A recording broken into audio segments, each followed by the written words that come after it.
అందరికీ నమస్కారం. నేను మీ దేవి. శాడిస్ట్ మొగుడు సీజన్ 2 12వ భాగం.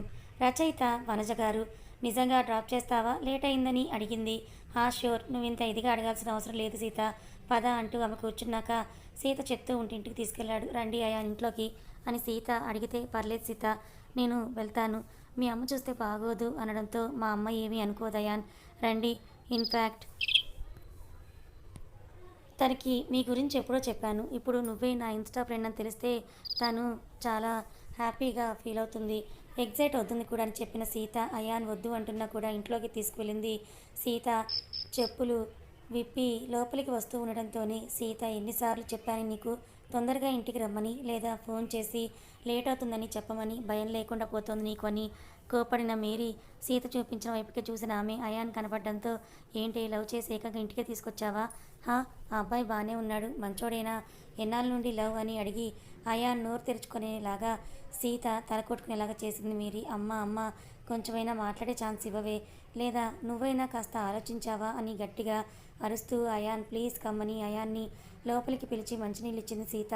అమ్మ, ఇతను నేను మొన్న హైదరాబాద్ వచ్చిన రోజు చెప్పాను కదా, ఒక ఇన్స్టాగ్రామ్ ఫ్రెండ్ అని. అతని లక్కీగా ఈయనే మా కంపెనీ బాస్ కూడా అని సీత చెప్పడంతో, అవునా బాబు, సారీ ఏమనుకోకు, ఏదో ఈ టైంలో సీత ఇంటికి తీసుకురావడం చూసి నాకు పరిచయం చేయడానికి అనుకున్నాను అని చెప్తూ, సీతను వెళ్ళి ఫ్రెష్ అయ్యి రాపో, నేను అంతవరకు అబ్బాయితో మాట్లాడతానని చెప్పింది.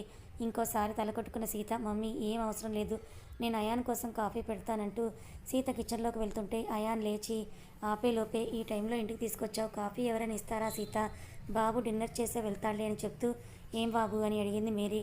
వద్దాంటి, నేను ఇంటికి వెళ్ళి తింటాను అని అయాన్ అంటే, మీ ఇంట్లో రోజు తింటావు కదా బాబు, ఈరోజు నా చేతి వంట తిను అని అంటూ ఆవిడికి చెప్పేసరికి ఇక కాదనలేకపోయాడు అయాన్. అందుకే తల నిలువుగా ఉత్తే, సరే అయాన్కి సర్వ్ చేస్తానమ్మా అని సీత అంటే, ఏంటి ఈ అవతారంతోనా? పొద్దున్నంతా వర్క్ చేసి తిరిగి ఇప్పుడు ఇలాగే సర్వ్ చేస్తావా? వెళ్ళి ముందు స్నానం చేయని మేరీ గదుముతూ ఉంటే అయాన్ వంక చూసి సీతకి నేను వెయిట్ చేస్తానని చెప్పడంతో ఫాస్ట్గా వెళ్ళి స్నానం చేసి హెయిర్ మొత్తం కూడా కొప్పు కట్టిన సీత నైట్ డ్రెస్ వేసుకొని బయటికి వచ్చి చూసేసరికి ఇంట్రెస్టింగ్గా మాట్లాడుతూ ఉంటారు అయాన్ మేరీలు ఇద్దరూ కూడా. బాబు, నీకు పెళ్ళయిందా? అమ్మ నాన్న ఏం చేస్తూ ఉంటారు? బాగానే సంపాదిస్తావా అని అడుగుతూ ఉంటే, అతని దృష్టిలో పెళ్ళి కాలేదు కాబట్టి, కాలేదాంటీ, అమ్మ హౌస్ వైఫ్, నాన్నకి హెల్త్ బాగాలేదు, సంపాదన అంటే పర్లేదాంటీ అని అయాన్ చెప్తున్నప్పుడే వచ్చిన సీత మేరీని కోపంగా చూసి, అయాన్ డిన్నర్ చేద్దాం రండి అని చెప్పడంతో సరే అని అతన్ని డైనింగ్ టేబుల్ కోసం వెతకబోతే అది కనబడక ఆగిపోయిన అయాన్కి సీత, మా ఇంట్లో డైనింగ్ టేబుల్ లేదు అయాన్, సోఫాలో కూర్చోండి, నేను స్టూల్ వేస్తాను అని ఆమె చెప్పడంతో, పర్లేదులే కిందే కూర్చొని తింటానని అయాన్ అనడంతో అన్నీ తెచ్చిపెట్టిన సీత అతనికి అన్నం, మామిడికాయ పప్పు, ఆలూ ఫ్రై వేసింది. సీత అతను తినడానికి సంకోచిస్తున్నాడని తెలిసి ప్రాబ్లం తెలుసుకొని, సారీ అయాన్, చూసుకోలేదని చెప్పి తినిపించనా అని అడిగింది. దాంతో అయాన్ కళ్ళల్లో నీళ్లు గిర్రున తిరిగిన అయాన్, పర్లేదు నేను స్పూన్తో తింటాను అని చెప్పడంతో, ఇదేమైనా నూడిల్సా ఆ స్పూన్తో తినడానికి? అన్నం కదా, పప్పు కలపడానికి కష్టమవుతుంది, నేను తినిపిస్తానులే, ఏం కాదు అని అంటూ అతని ప్లేట్ తీసుకొని చక్కగా అన్నం కలిపి అతనికి గోరుముద్దల్ని తినిపించింది సీత బాధపడుతూ.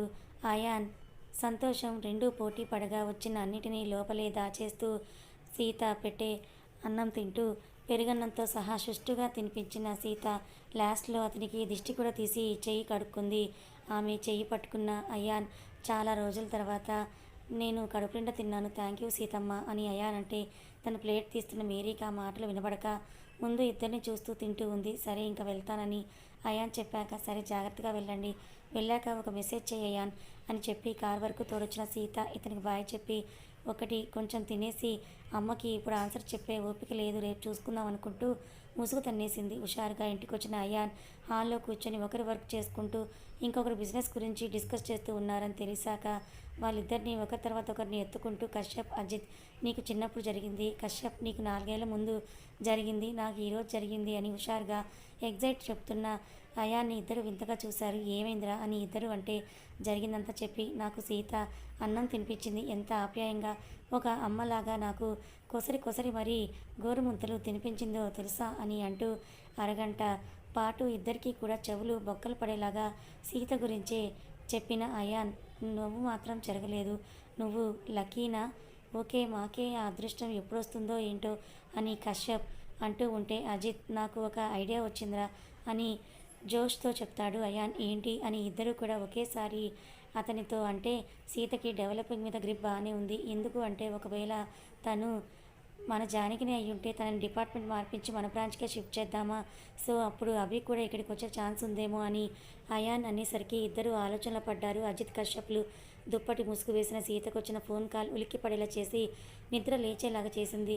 ఎవరిదా నెంబర్ అని అనుకుంటూ కొత్త ప్రైవేట్ నెంబర్ని కొంచెం టెన్షన్గా చూస్తూనే ఎందుకులే ఈ టైంలో కొత్త నెంబర్స్తో అని లిఫ్ట్ చేయకుండా వదిలేసరికి మరోసారి కాల్ వచ్చింది ఆమెకి విత్ మెసేజ్ ఏఆర్ని అంటూ. ఓ ఈయన, ఇప్పుడు ఈయన గారికి ఎందుకు నా మీద దయ కలిగిందో ఈ టైంలో కాల్ చేశాడని 11 మీదున్న చిన్న మూలను చూస్తూ నిద్రపోతున్న మేరీకి డిస్టర్బ్ అవ్వకుండా లేచి హాల్లోకి వచ్చిన సీత కట్ అయిన కాల్ని రిటర్న్ చేస్తూ చెప్పబ్బాయి అని అడిగింది. పాప ఏడుస్తోందని చెప్పాడు ఏఆర్. ఎందుకు కొంపతీసి కొట్టావా? అందుకే పాపని అడాప్ట్ చేసుకుంటున్నప్పుడే నా డౌట్ అని కావాలనే వెటకారంగా అడిగిన సీత అటువైపు ఏఆర్ ముఖం కోపాన్ని దాల్చి ఉంటుందని గ్రహించి కాస్త నవ్వు తెచ్చుకొని ఆ వెనుకే పాప రాగం కూడా వినపడటంతో నార్మల్ అయిపోయి ఎందుకు ఏడుస్తోంది అని అడిగింది సీత.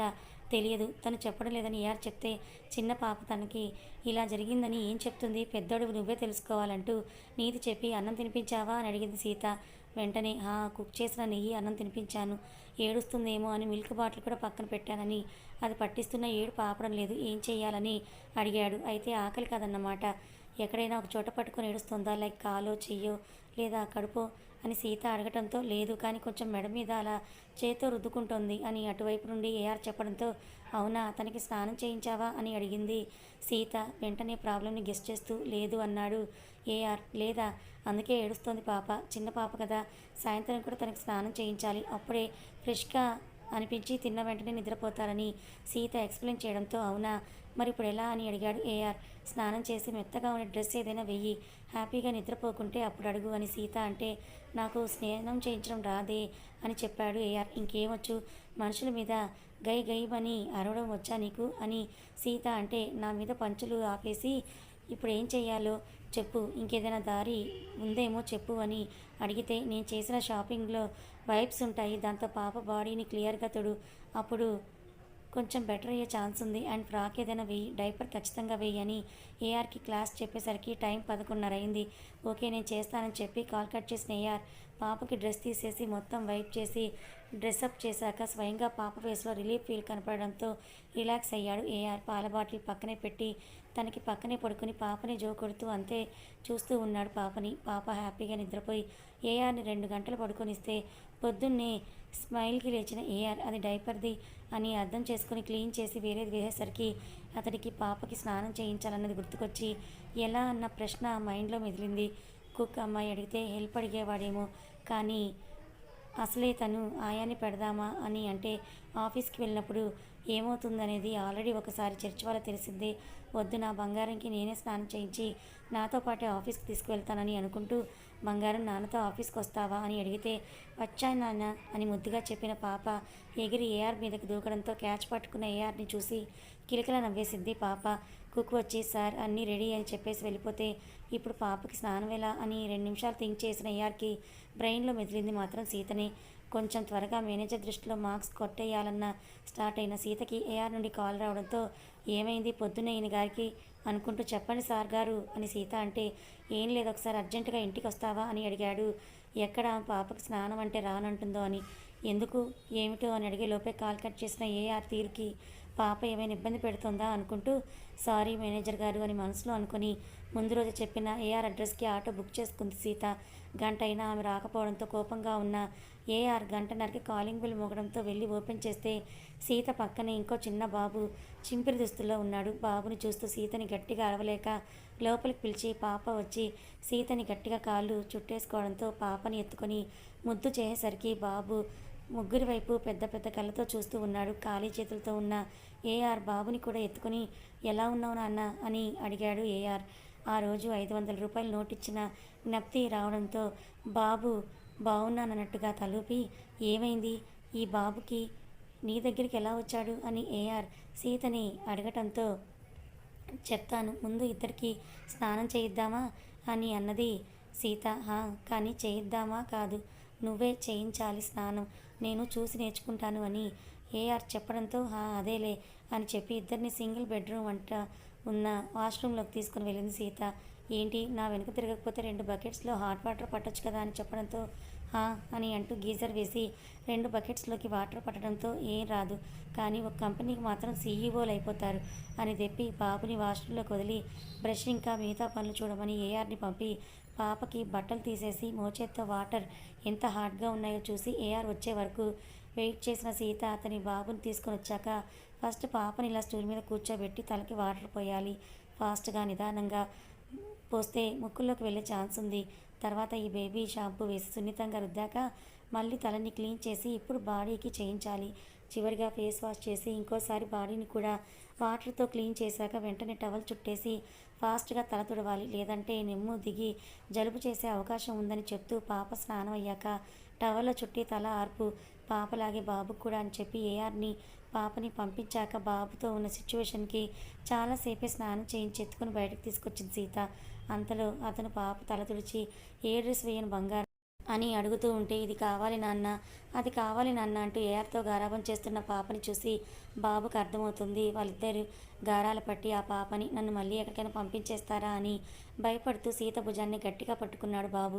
అతనికి ముద్దు పెట్టి మట్టిలో మాణిక్యంలా మెరుస్తున్న బాబుకి మెటికలు విరిచి నిన్న మనం కొన్న దాంట్లో ఒకటి అబ్బాయి డ్రెస్ ఉంది, అది ఇవ్వరా బాబు, బాబుకి వేస్తాను అని చెప్పడంతో ఏఆర్ అదిస్తే బాబుకి చక్కగా రెడీ చేసింది సీత. పాపను మాదిరిగా రెడీ చేసిన ఏఆర్ సీతకి డబ్బులు పని పెడితే అతను ఒక కోపపు చూపుతో కిచెన్లోకి ఇద్దరికి పాల కోసం వెళ్ళేలా చేసి పాపని బాబుని ముచ్చటగా రెడీ చేసి ఏఆర్ వచ్చేలోగా ఇద్దరిని హాల్లోకి తీసుకుని వచ్చేసింది. పాలు తాగాక ఇద్దరు కొంచెం స్లీప్లోకి వెళ్తే నీ వల్ల ఆఫీస్ లేట్ అయిందని ఒకరినొకరు కాసేపు పరుచుకున్నాక బాబు ఎలా నీ దగ్గరికి వచ్చాడు అని అడిగిన ఏఆర్కి చెప్పడం స్టార్ట్ చేసింది సీత. మీకు నేను చెప్తాను పదండి. సీత ఏఆర్ ఇంటికి ఆటో బుక్ చేసుకొని స్టార్ట్ అవ్వగానే మేనేజర్కి ఏం చెప్పాలో లేట్ అయితే అని ఆలోచిస్తూ కొంచెం చివరి కూర్చున్న సీతకి ఏఆర్ ఇంటికి కాస్త దగ్గరికి వచ్చామనగా కొంతమంది బెగ్గర్స్ గుమికూడు కనిపించారు. అంత ట్రాఫిక్లో కూడా సీత ఒక చిన్న కీచు గొంతు వినపడటంతో ఆటో ఆపండి అని చెప్పి వాళ్ళ దగ్గరికి వెళ్ళింది. ఆ రోజు తను కాపాడిన బాబుని ఆ బాబు పక్కనే తాత చనిపోయి ఉండడంతో అందరూ కూడా అక్కడ చుట్టూ గుమికూడి చూస్తూ ఉన్నారు. కథ కొనసాగుతుంది. మరి ఇదంతా చూసిన మీకు ఏమనిపిస్తోంది? మొత్తానికి ఫ్యామిలీ అంతా ఫుల్ఫిల్ అయినట్టు లేదు. మరి మీకేమనిపిస్తోంది? తప్పకుండా కమెంట్ చేయండి. కథ నచ్చితే లైక్ చేయండి, మరికొంతమందికి షేర్ చేయండి. ఇలాంటి మరిన్ని మంచి కథల కోసం మన ఛానల్ని సబ్స్క్రైబ్ చేసుకోండి. Thank you so much for watching.